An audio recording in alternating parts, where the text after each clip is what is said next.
You are 23 years old, brilliant, quietly angry, and completely ordinary, which is exactly why they want you. It happens in a library at a university that smells of old paper and ambition. A man sits across from you, gray at the temples, with the careful eyes of someone who has learned to say everything in what he does not say. He does not offer you money first.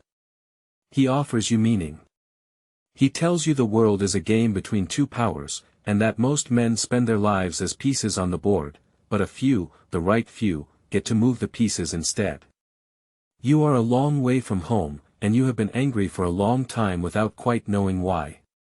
When you say yes, you believe it is a choice. You will spend the rest of your life learning that it was not. They take you somewhere flat and cold and teach you to become no one. You learn how to build a cover identity from the ground up, how to memorize a legend, a false life, a false name, a false past, until it fits over your real self the way a second skin fits.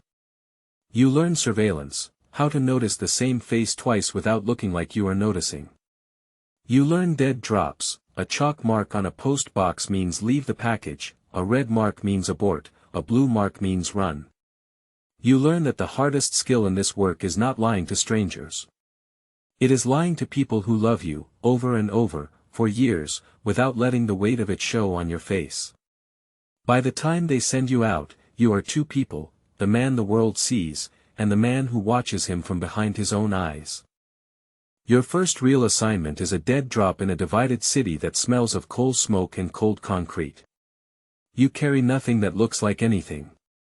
In your coat pocket there is a film canister no larger than a thumb, and on it is information that men in offices 1,000 miles away will read over morning coffee and use to reshape the world, or not, you will never know which. You leave the canister in a hollowed-out brick behind a tram stop and walk away without looking back. That night you sleep better than you have slept since the library, and in the morning you understand something new about yourself. You are good at this, and the goodness feels like hunger. This is the first warning you do not hear. They move you to the divided city itself, where the wall runs like a scar through the middle of Europe and every street corner is a border. You run a network of assets, frighten people with information and reasons to share it, each of them risking more than you, none of them knowing your real name. You are handler, confessor, and threat all at once. You learn to read fear, the way a man's eyes move when he is being followed, the particular silence of a room that has been searched. You cross checkpoints carrying papers that are perfect forgeries and breath that must be perfectly calm, and each crossing deposits a small, irretrievable piece of something in a place you cannot name. On the western side, the lights are worn. On the eastern side, they are the same lights, viewed through glass. The best intelligence you ever receive comes from a man you will think about for the rest of your life. He is a mid-level cipher clerk in an embassy, unremarkable and terrified, who passes you documents every third Tuesday in a park where old men play chess in the afternoons. You call him by a code name. He calls you by one.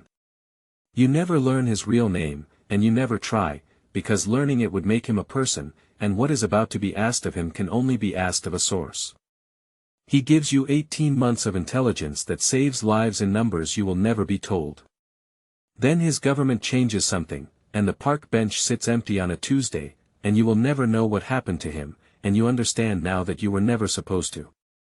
The intelligence service is a mirror facing another mirror, infinite reflections, no original. Someone inside your network has been feeding information back across the line for 2 years. You know this because an asset you briefed on a Monday was arrested on a Wednesday, and then another, and then a third. You spend 6 months hunting the leak, trusting no one, reading the same files in the same order looking for the same thing that is not there. You sleep badly and eat at your desk and begin to understand that paranoia is not a symptom in this work, it is a skill, and you have let it grow past the point where it is still useful. The mole is found eventually.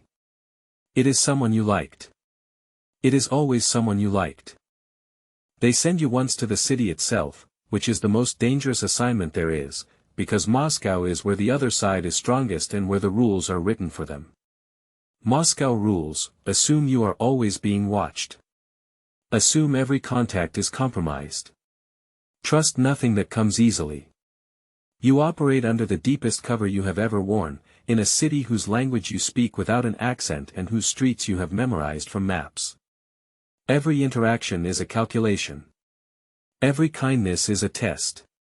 You pass 3 weeks in that city and come out the other side a different man, not damaged, exactly, but irrevocably altered, the way a key changes shape when it has been copied too many times. It ends the way it always ends in this work, not with a gunshot but with a piece of paper. A name on a list. Your name, your real one, on a document that should not exist, in a place where it should never have been. Someone sold you. Maybe it was the mole, working backward through the network before they were caught. Maybe it was something older. It does not matter anymore. What matters is that the people on the other side now know what you look like under the legend, and the city you are standing in is no longer safe, and neither is the city after that.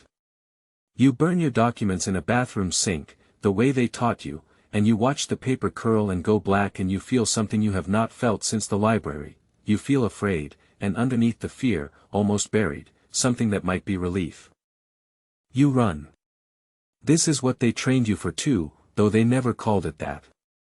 You move through cities you know by their underground maps and their back streets, changing names the way other men change shirts.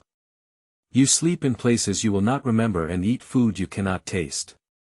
The gray eyes in the mirror look back at you and you try to find the 23-year-old who said yes in a library and you cannot locate him anywhere.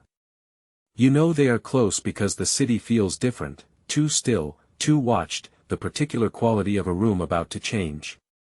You sit in a cafe at a window and order coffee and watch the street outside and you know, in the patient professional way you have learned to know things, that this is the last cup of coffee you will drink as a free man, or perhaps as a living one. You drink it slowly. It is very good coffee. You think about the asset in the park, and the mole you liked, and the library, and you are surprised to find that you do not regret the yes. You regret very little. That, too, was something they taught you, though you are no longer certain it was a lesson worth learning. In the end you learn what the gray-templed man in the library did not tell you, that intelligence is the art of knowing things that cannot change anything, and that the people who do this work are not the ones who move the pieces. They are the pieces. The board stays the same. The game continues without them. Somewhere in a building with no name, in a city with many names, a file is closed and a new one is opened and a different brilliant quietly angry 23-year-old sits across from a man with careful eyes in a room that smells of old paper. And the man says, "The world is a game." And the young man says, "Yes." And the file opens. And the game goes on. And the only freedom this work ever truly offers is the freedom to disappear completely, into the legend, into the cold, into the gray space between two powers where no one has a real name and no one is ever truly found, because no one was ever truly real to begin with.